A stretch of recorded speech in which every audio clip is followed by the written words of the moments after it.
Friends, welcome to Biology Made Easy. We are discussing population interactions, and in one of the videos already we have discussed the mutualism. In this video, we will discuss another two positive interactions, that is proto-cooperation and commensalism. So first we will discuss proto-cooperation. Proto-cooperation. And in proto-cooperation, both are benefited. Both species A and B are benefited by means of proto-cooperation. Now this proto-cooperation is also sometimes considered as a case of a mutualism. But what is the difference?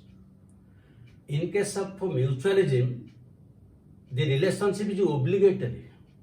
It is reciprocal and it is obligatory. That means without one, the other one cannot survive. But here in case of proto-cooperation, the relationship is non-obligatory. That means even if that relation will not take place, still the organism will survive because non-obligatory. That is why sometimes it is also known as facultative mutualism. And from the very beginning I am just clearing the concept. Suppose one question, I will give you some examples. Suppose one of the exams will be asked in a question and the answer will be proto-cooperation. But that proto-cooperation choice is not there, but mutualism there. Then you have to go for mutualism. Because this is a type of mutualism, but non-obligatory.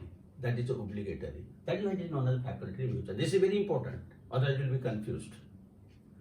So proto-cooperation means both are benefited just like a mutualism, but they are obligatory relationship. The one of the species cannot survive without the other, but here both can survive if there will be no relationship. This is the major difference. So what are the examples of this non-obligatory relationship? Now let us take one of the examples. Now one of the examples is sea anemone. Sea anemone and hermit crab. You see, sea anemone is an animal with so many tentacles, and if anybody will see it, then you will get feared because such a strange animal is coming. But it cannot swim through the sea or river. While hermit crab can swim, but it has fear that while swimming any other aquatic animal may eat it. But while both are in search of food, they will talk with each other.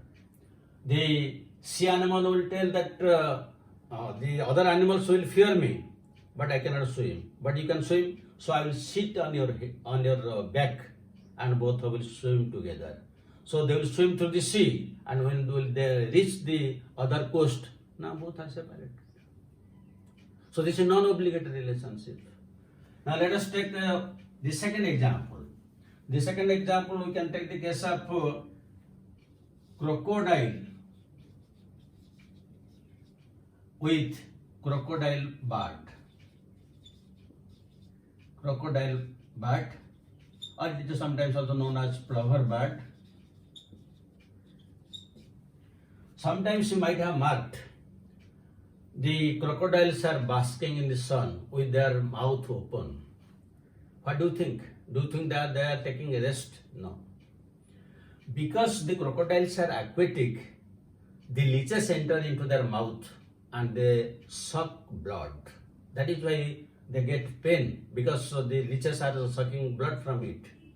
That is why they open their mouth so that if anybody will come and take those leeches, at least they will be relieved of the pain.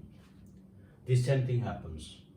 The crocodile opens the mouth because leeches are there inside, while the crocodile bat or plover bat, its food is leeches. So when it will find that the crocodile has opened its mouth, it will enter into the mouth, then take out leech and go away. So it gets its food material, and the crocodile is relieved of the pain. But the relationship is non-obligatory. Now let us discuss one third example. The third example, you can take the case of the oxpecker oxpecker sitting on the back of rhinoceros. Now usually the rhinoceros is a very big animal and ticks are present on its back, and those ticks are the food material of this oxpecker. So oxpecker will sit on the back of the rhinoceros and it will take out the ticks as its food material. So you say rhinoceros is benefited because its pain is relieved and oxpecker is getting food. But again, this relation is non-obligatory.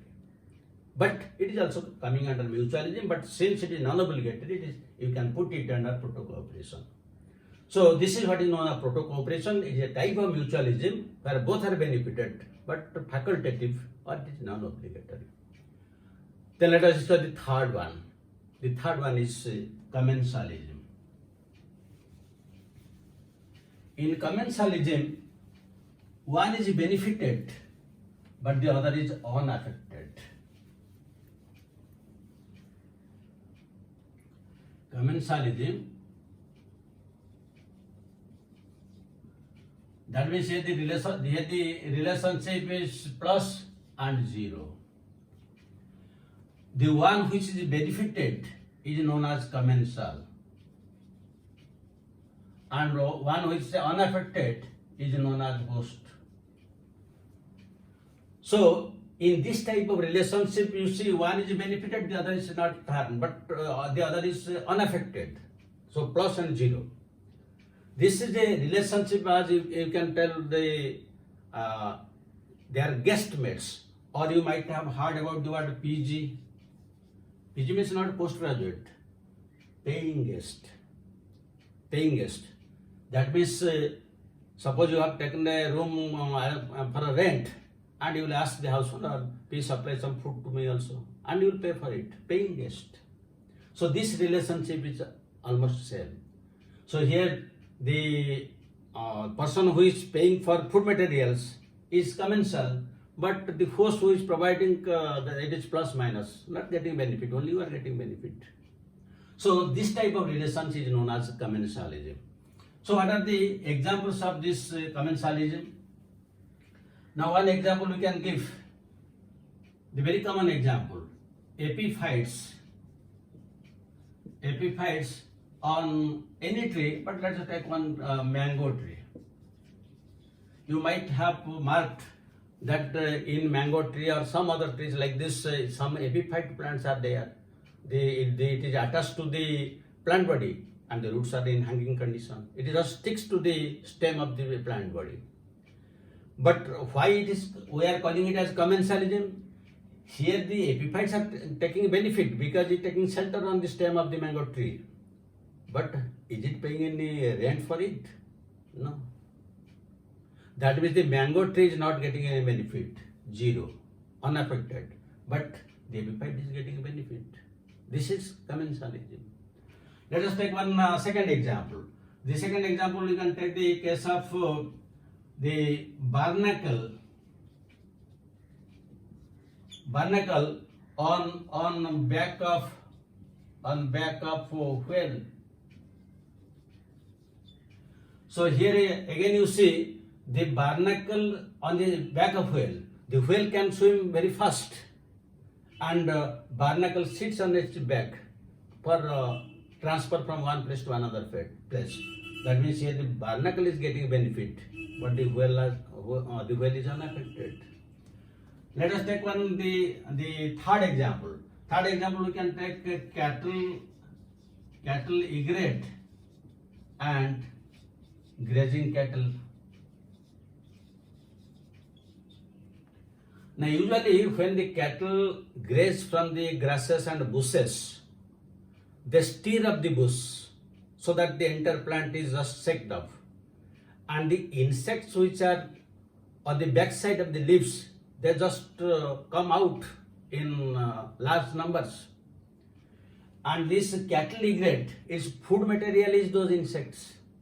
So wherever there will be grazing cattle, it will just follow it. And when the grazing cattle will stir the bush and the insect will come out, just it will catch them. as its food materials. So you see here the cattle grazing is getting benefit plus, but the grazing cattle has nothing, zero. This is again commensalism. Then let us take the fourth example. In the fourth example, again we can take the sea anemone. Sea anemone with that of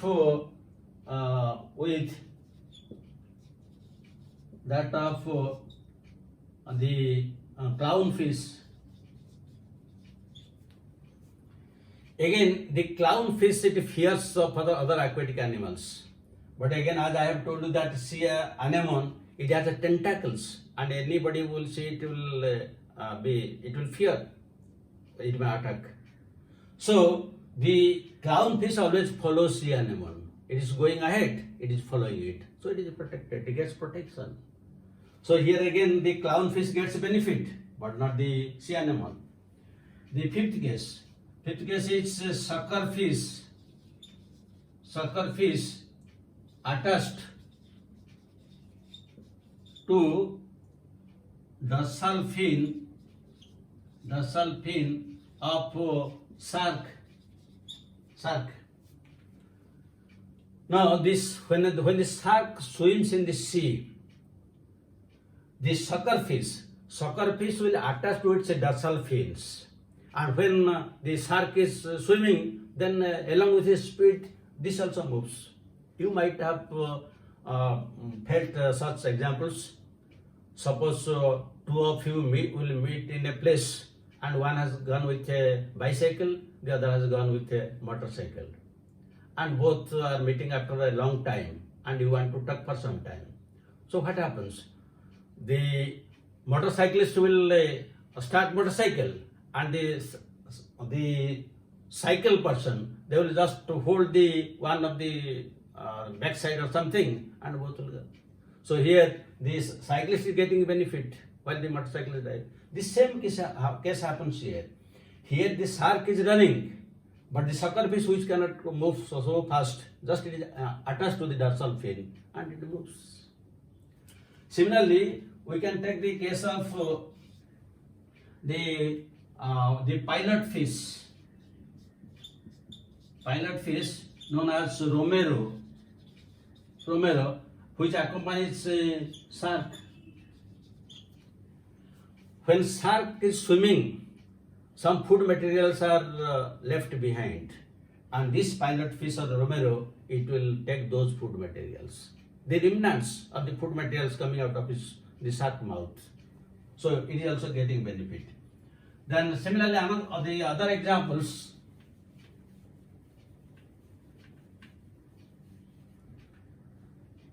the seventh example is jackals follow lions, because jackals, they never kill animals, only the lions, tigers, they kill it.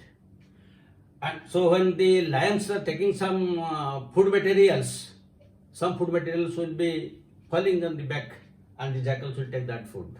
Here the jackals are getting benefit, but not the lions. You can take the another case. The other case is also you can take Arctic foxes follow seals. Here the same example. When some food materials are left behind by the seals, then the foxes get that remnant food. Then you can go for another example, the green alga. The green alga, it is present on the green alga present on long hairs of sloth bear. Now sloth bear, it usually lives in the green plants, and it has long hairs, but it has the fear of predators. So how to conceal it?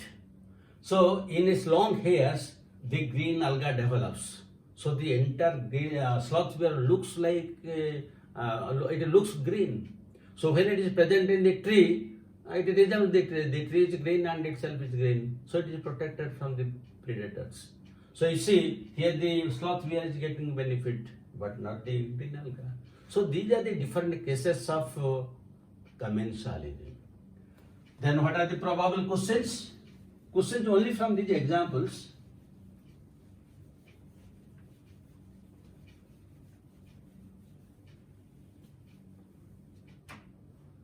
So one question you can take,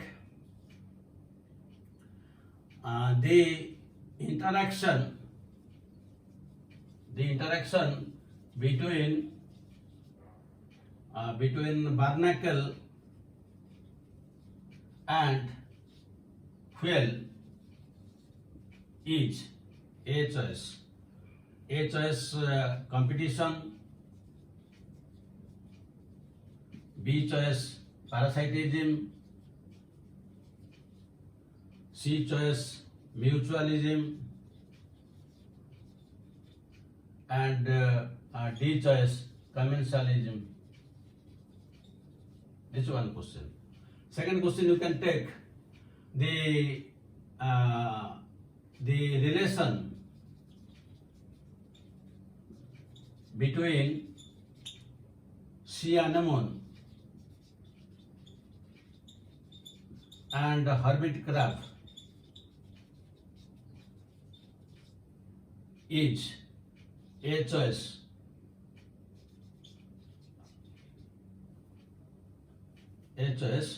commensalism, B choice amensalism, C choice proto cooperation, and D choice you can give predation.